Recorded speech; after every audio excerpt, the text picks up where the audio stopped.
2016. Right. And of course, the Zambia Referendum Forum comes your way right here on Hot, number one for news and entertainment, as well as Power FM 99.7.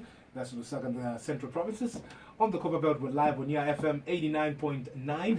That's Coppola's number one station. In Solwezi, we're live on Beats FM 96.1. And of course, in Livingston, we're live on Falls FM 90.1. And thank you for joining us. I'm Zach Chavula.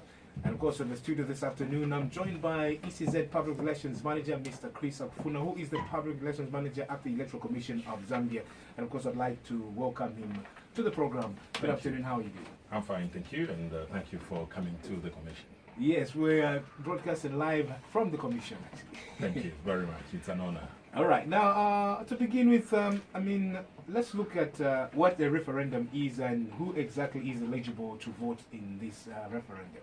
Okay, I'm happy we keep mentioning these things because a lot of people there have been saying, no, we don't have as much information. So I'm hoping through this forum, the people that you mentioned, we are able to reach in Solwezi, in Kitwe, did you say? In Livingston as well? Yeah. And where else? And Lusaka, yes. So a lot of people Yeah, so I'm hoping that they are learning something from these programs.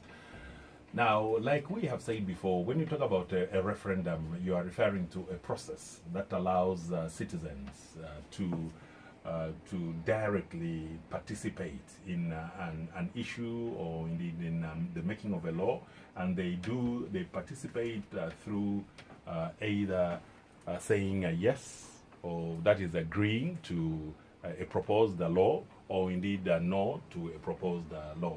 And in this case, the issue that Zambians have to say yes to or no to is the proposed amendment of the Part 3 of the Constitution to enhance the Bill of Rights of citizens.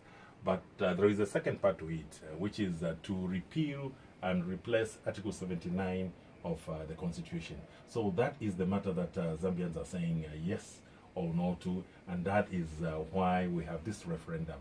The important thing to note about the referendum is government or cabinet makes a decision to say there will be a referendum, and the commission is mandated by law to carry out a referendum as provided for in the law.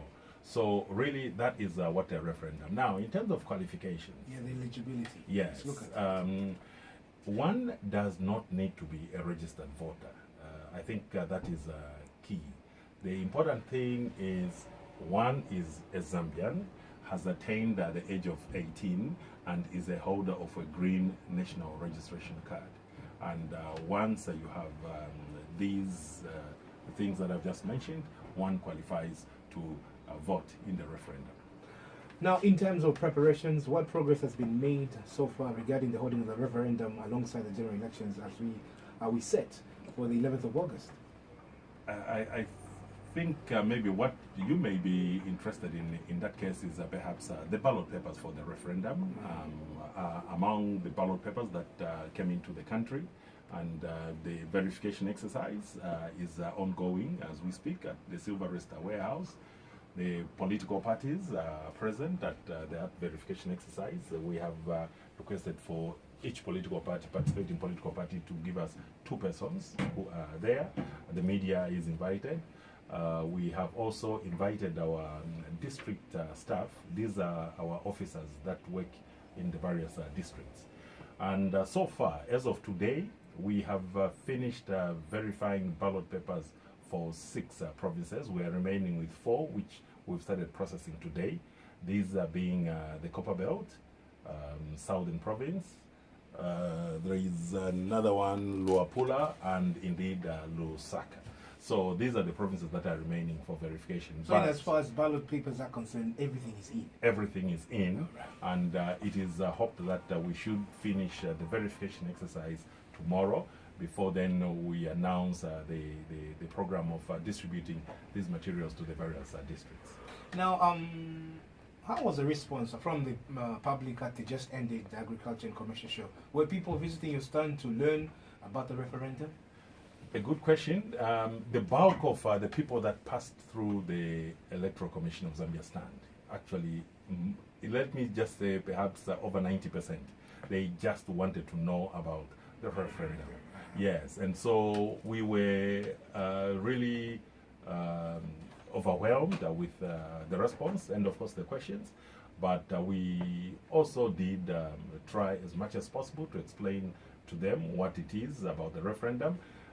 Some people were seeing even the comic version of the referendum for the first time, and they were excited, and they didn't know that we had such a simplified version of the referendum and indeed the Bill of Rights. So all this we were able to present to them, and we were also able to explain to them what will actually happen on poll day at the polling station for those that do not have voter's cards. This is a special program. It's called the Zambian Referendum Forum 2016. And of course, we're talking to the public relations manager at the commission, that's the Electoral Commission of Zambia. And of course, we're learning more about the referendum. So make sure that you keep it locked. Of course, if you're in Lusaka, it's hot 87.7. And of course, you can also catch us on Power FM 99.7. We're also live on the Copper Belt, on 89.9. In Solwezi, we're live on Beats FM 96.1, and of course in Livingston, we're live on Falls FM 90.1. Now, you did talk about the Bill of Rights, maybe in simpler terms for the benefit of those who are listening to us for the first time. Yes. What is the Bill of Rights that people will be voting for in the referendum? Perhaps that could help for those who don't understand it yet. Simplified. Yes. And now I'm thinking of simplifying it even further. Let's put it this way. It is a document that contains or that lists entitlements, or entitlements, perhaps another word, or rights that a citizen as a human being is entitled to. In other words, these are things you are born with rights, and these rights are basic entitlements, so that you are respected as a human being. Your human dignity is maintained.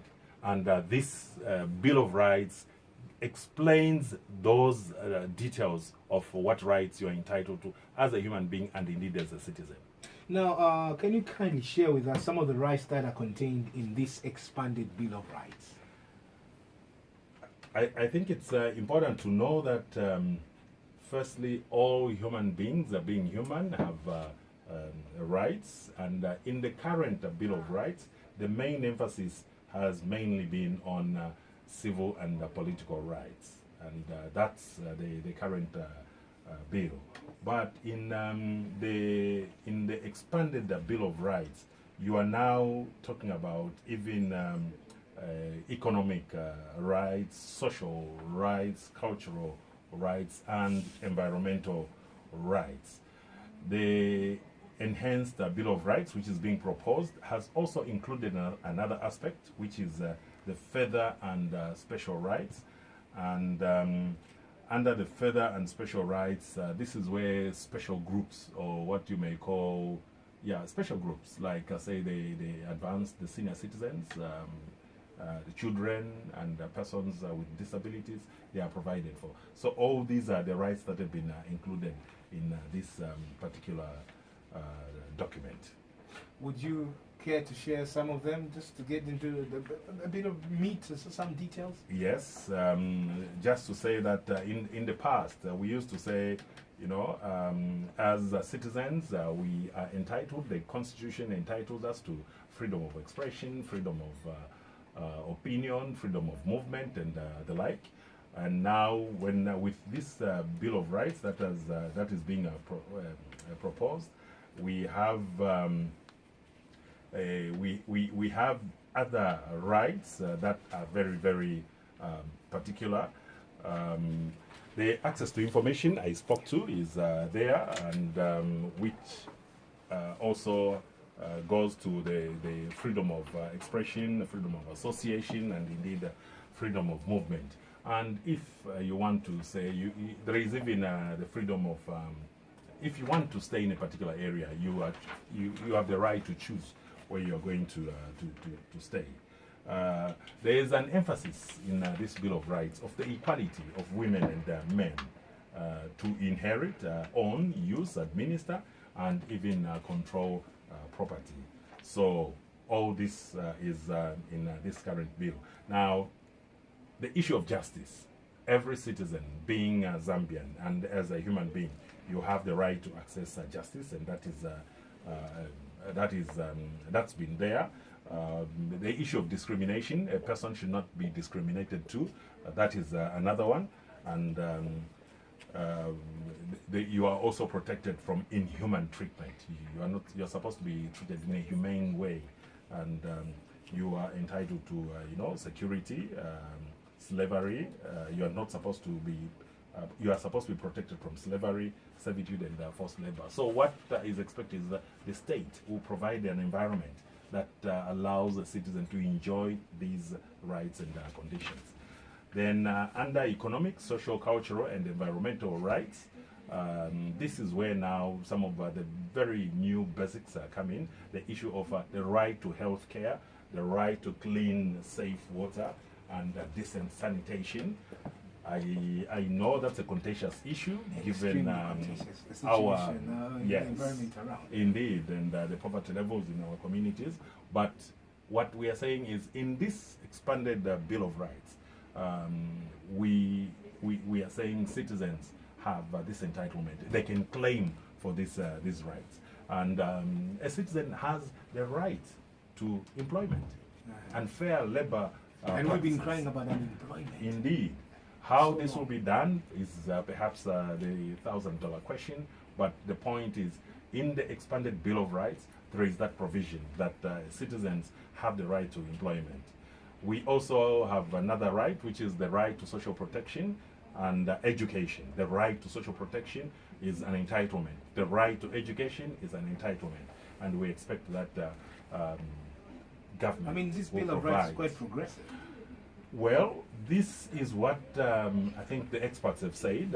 It's progressive because it does bring out aspects that may seem untenable, but I think the most important thing about it all is the whole idea of having these things. And it's for that reason that in terms of enforcement, government does recognize that these things should be actually, government should be seen to be making an effort in citizens realizing these rights. So that is what under economic, social, and cultural rights. But there are several other rights. The right to decent housing is another one. In this Bill of Rights, the right to food, and it is not just food, but it is food of acceptable standard. Perhaps I won't go into that debate. What is acceptable standard? I'm not too sure, but I think it's a decent meal. If you are able to have 3 decent So 3 meals, meals a day.